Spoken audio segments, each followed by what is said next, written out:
ನಾನು ವೆಂಕಟೇಶ್ ಕುಲಕರ್ಣಿ ಮುಗಳಖೋಡ್. ಇವತ್ತಿನ ದಿವಸ ಒಂದು ವಿಷಯದ ಬಗ್ಗೆ ಮಾತಾಡ್ತಾ ಹೋಗ್ತಾ ಇದ್ದೇನೆ. ಭಾರತ್ ಕೋಯಿ ಭೂಮಿ ಕಾ ಟುಕಡಾ ನಹೀ ಹೈ ಬಲ್ಕಿ ಜೀತಾ ಜಾಗ್ತಾ ಏಕ್ ಪುರುಷ ಹೈ. ಭಾರತದ ಮಾಜಿ ಪ್ರಧಾನಿಗಳಾಗಿರ್ತಕ್ಕಂತಹ ಅಟಲ್ ಬಿಹಾರಿ ವಾಜಪೇಯಿ ಅವರು ಒಂದು ಮಾತನ್ನು ಹೇಳ್ತಾರೆ. ये वंदन की धरती है, ये अभिनंदन की धरती है, ये अर्पण की भूमि है, ये तर्पण की भूमि है. इसकी नदी नदी हमारे लिए गंगा है, इसका कंकण कंकण हमारे लिए शंकर है. हम जिएंगे तो इस भारत के लिए जिएंगे और मरेंगे तो इस भारत के लिए मरेंगे. और मरने के बाद भी गंगा जल में बहती हमारे अस्थियों में कान लगाकर कोई सुनेगा तो एक ही आवाज़ आएगी कि ಭಾರತ್ ಮಾತಾ ಕಿ ಜೈ. ಈ ಮಾತುಗಳು, ಈ ಸಾಲುಗಳು ಎಂಥವರನ್ನು ಕೂಡ ರೋಮಾಂಚನಗೊಳಿಸುತ್ತವೆ.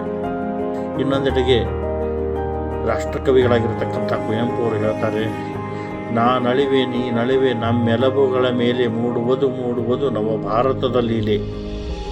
ಅಂದರೆ ನಾಳೆ ನಾವು ಇರ್ತೀವೋ ಇಲ್ಲೋ ಗೊತ್ತಿಲ್ಲ, ಆದರೆ ನಮ್ಮ ದೇಶ ಅಖಂಡವಾಗಿರಬೇಕು ಅನ್ನುವಂತಹ ತಾತ್ಪರ್ಯ ಈ ಸಾಲುಗಳಲ್ಲಿದೆ. ಇವತ್ತು ಜನವರಿ 23 ಭಾರತದ ಪಾಲಿಗೆ ಎಂದೂ ಮರೆಯಲಾಗದ ದಿನ. ಸ್ವತಂತ್ರ ಸೇನೆಯನ್ನು ಕಟ್ಟಿ ಬ್ರಿಟಿಷರ ವಿರುದ್ಧ ಹೋರಾಟಕ್ಕೆ ನಿಂತ ಭಾರತದ ಭೂಭಾಗಗಳಲ್ಲಿ ಬ್ರಿಟಿಷರನ್ನು ಸೋಲಿಸಿ ಸ್ವತಂತ್ರ ಭಾರತದ ಧ್ವಜ ಹಾರಿಸಿ ಭಾರತೀಯರ ಎದೆಯಲ್ಲಿ ಹೋರಾಟದ ಕಿಚ್ಚು ಹಚ್ಚಿದ ಮಹಾನ್ ನಾಯಕನ ಜನ್ಮದಿನ ಇವತ್ತು.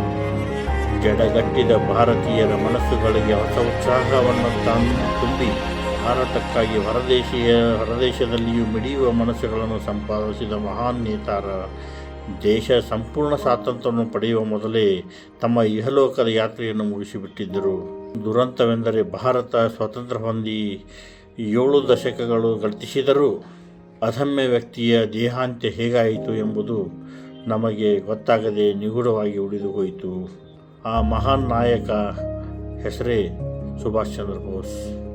ಸುಭಾಷ್ ಚಂದ್ರ ಬೋಸ್ ಯಾರಿಗೆ ಗೊತ್ತಿಲ್ಲ ಹೇಳಿ. ಜೈ ಹಿಂದ್ ಎನ್ನುವ ವಾಕ್ಯವನ್ನು ಕೊಟ್ಟ ದೇಶಭಕ್ತ. ಗೆಳೆಯರೇ, ಅದು ಜನವರಿ 23, 1897. ಇವತ್ತಿನ ಒರಿಸ್ಸಾದ ಕಟಕದಲ್ಲಿರುವ ಬಂಗಾಳಿ ಕುಟುಂಬದ ಪ್ರಭಾವತಿ ದತ್ ಬೋಸ್ ಮತ್ತು ಜಾನಕಿನಾಥ್ ಬೋಸ್ ಇವರ 14 ಜನ ಮಕ್ಕಳ ಪೈಕಿ 9ನೇ ಮಗನಾಗಿ ಬೋಸ್ ಅವರು ಜನ್ಮ ತಾಳ್ತಾರೆ. ಅವರ ತಂದೆ ಬಂಗಾಳ ಪ್ರಾಂತ್ಯದಲ್ಲಿ ಪ್ರಸಿದ್ಧ ವಕೀಲರಾಗಿರ್ತಾರೆ. ಅಂದರೆ ಅವರ ಕುಟುಂಬ ಶ್ರೀಮಂತವಾಗಿತ್ತು. ಹೀಗಾಗಿ ಸುಭಾಷರ ಓದಿಗೆ ಯಾವುದೇ ತೊಂದರೆ ಬರಲಿಲ್ಲ. 1918 ವೇಳೆಗೆ ಸುಭಾಷ್ ಚಂದ್ರ ಬೋಸ್ ಕೋಲ್ಕತ್ತಾ ವಿಶ್ವವಿದ್ಯಾನಿಲಯದ ಸ್ಕಾಟಿಷ್ ಚರ್ಚ್ ಕಾಲೇಜಿನಿಂದ BA ಪದವಿಯನ್ನು ಪಡೆದುಕೊಂಡರು. 1919 ಇಂಗ್ಲೆಂಡಿಗೆ ಪಾದಾರ್ಪಣೆ ಮಾಡ್ತಾರೆ. ಅಲ್ಲಿ ಅವರು ಸಿವಿಲ್ ಸರ್ವಿಸ್ ಎಕ್ಸಾಮ್ ತೆಗೆದುಕೊಳ್ತಾರೆ. ಆ ಪರೀಕ್ಷೆಯಲ್ಲಿ ಅವರು 4ನೇ ರ್ಯಾಂಕನ್ನು ಪಡೆಯುವುದರ ಮೂಲಕ ICS ಹುದ್ದೆಗೆ ಆಯ್ಕೆ ಆಗ್ತಾರೆ. ಆವತ್ತಿನ ICS ಅಂದರೆ ಇವತ್ತಿನ IAS ಇದ್ದಂಗೆ. ಆವತ್ತು ಬಹುತೇಕ ಬ್ರಿಟಿಷರೇ ಆ ಅಧಿಕಾರವನ್ನು ವಹಿಸ್ಕೋತಾ ಇದ್ದರು. ಬ್ರಿಟಿಷರ ಪರವಾಗಿ ಭಾರತೀಯರನ್ನು ಆಳುವ ಆ ಪ್ರತಿಷ್ಠಿತ ಹುದ್ದೆ ಸುಭಾಷರಿಗೆ ಒಲಿದು ಬಂದಿತ್ತು. ಆದರೆ ಬ್ರಿಟಿಷರ ಆ ಗುಲಾಮಗಿರಿ ಮಾಡ್ತಾ ಭಾರತೀಯರ ಮೇಲೆ ಅಧಿಕಾರ ಚಲಾಯಿಸುವ ಆ ಹಿಪೋಕ್ರಸ್ ಸುಭಾಷರಿಗೆ ಇಷ್ಟವಾಗಲಿಲ್ಲ. ಹೀಗಾಗಿ 1921 ತಮ್ಮ ಸಿವಿಲ್ ಸರ್ವಿಸ್ ಹುದ್ದೆಯನ್ನು ಎಡಗಾಲಿನಿಂದ ಎದ್ದು ಬಂದರು ಸುಭಾಷ್ ಅಂತ ಹೇಳ್ತಾರೆ. ಆ ನಂತರ ಸ್ವಾತಂತ್ರ್ಯ ಸಂಗ್ರಾಮದಲ್ಲಿ ತಮ್ಮನ್ನು ತಾವು ತೊಡಗಿಸಿಕೊಳ್ತಾರೆ ಸುಭಾಷ್. ರಾಷ್ಟ್ರೀಯ ಕಾಂಗ್ರೆಸ್ಸನ್ನು ಸೇರ್ತಾರೆ. 1930 ಮೇಯರ್ ಹುದ್ದೆಗೆ ಆಯ್ಕೆ ಆಗ್ತಾರೆ. ತದನಂತರ 1933 ಅನಾರೋಗ್ಯಕ್ಕೆ ತುತ್ತಾದ ಸುಭಾಷರು ಚಿಕಿತ್ಸೆಗಾಗಿ ಯುರೋಪ್ ಖಂಡಕ್ಕೆ ಹೋಗ್ತಾರೆ. ಅಲ್ಲಿ ಇರುವಷ್ಟು ಕಾಲ ಅವರ ರಾಜಕೀಯ ಗೆಳೆಯರ ಸಂಖ್ಯೆ ಹೆಚ್ಚಾಗ್ತದೆ. ಅಲ್ಲಿ ಅವರು ಇಂಡಿಯನ್ ಸ್ಟ್ರಗಲ್ ಎನ್ನುವ ಪುಸ್ತಕವನ್ನು ಬರೀತಾರೆ. ಆ ಪುಸ್ತಕ ಪ್ರಭಾವ ಹೇಗಿತ್ತೆಂದರೆ ಬಿಡುಗಡೆಯಾದ ತಕ್ಷಣ ಬ್ರಿಟಿಷರಿಂದ ನಿಷೇಧಕ್ಕೆ ಒಳಗಾಗ್ತದೆ. ಹೀಗೆ 4 ವರ್ಷ ಯುರೋಪಿನಲ್ಲಿ ಇದ್ದ ಸುಭಾಷ್ ಚಂದ್ರ ಬೋಸರು ಮತ್ತೆ ತಾಯ್ನಾಡಿಗೆ ವಾಪಸ್ಸಾಗ್ತಾರೆ. ತದನಂತರ 1938 ಭಾರತೀಯ ರಾಷ್ಟ್ರೀಯ ಕಾಂಗ್ರೆಸ್ಸಿನ ಅಧ್ಯಕ್ಷರಾಗಿ ಆಯ್ಕೆಯಾಗ್ತಾರೆ. ಆ ಕಾಲಘಟ್ಟದಲ್ಲಿ ಸಂಪೂರ್ಣ ಮಹಾತ್ಮ ಗಾಂಧೀಜಿಮಯವಾಗಿತ್ತು. ಸುಭಾಷರ ನಿಲುವುಗಳು ಕೆಲವರಲ್ಲಿ ಇಷ್ಟವಾಗಲಿಲ್ಲ. ಇಬ್ಬರ ನಡುವೆ ಸೈದ್ಧಾಂತಿಕ ಭಿನ್ನ ಅಭಿಪ್ರಾಯಗಳು ಇದ್ದವು. ಇಷ್ಟೆಲ್ಲರ ಮಧ್ಯೆಯೂ 1939ರಲ್ಲಿ ಎರಡನೇ ಬಾರಿಗೆ ಸುಭಾಷ್ ಚಂದ್ರ ಬೋಸರು ರಾಷ್ಟ್ರೀಯ ಕಾಂಗ್ರೆಸ್ಸಿನ ಅಧ್ಯಕ್ಷರಾಗಿ ಆಯ್ಕೆಯಾಗ್ತಾರೆ. ಕೆಲವು ಅವಧಿಗಳ ನಂತರ ಮುಂದೆ ಇವರು ರಾಜೀನಾಮೆ ಕೊಡ್ತಾರೆ. ಸ್ವಾತಂತ್ರ್ಯ ನಮ್ಮ ಹಕ್ಕು, ಬ್ರಿಟಿಷರು ಕೊಡುವ ಭಿಕ್ಷೆ ಅಲ್ಲ, ಬ್ರಿಟಿಷರಿಗೆ ಸ್ವಾತಂತ್ರ್ಯ ಬೇಡಬಾರದು, ಅವರಿಂದ ಕಿತ್ತುಕೊಳ್ಳಬೇಕು ಎಂದು ಬಲವಾದ ನಂಬಿಕೆ ಹೊಂದಿರತಕ್ಕಂಥವರು ಸುಭಾಷ್ ಚಂದ್ರ ಬೋಸರು.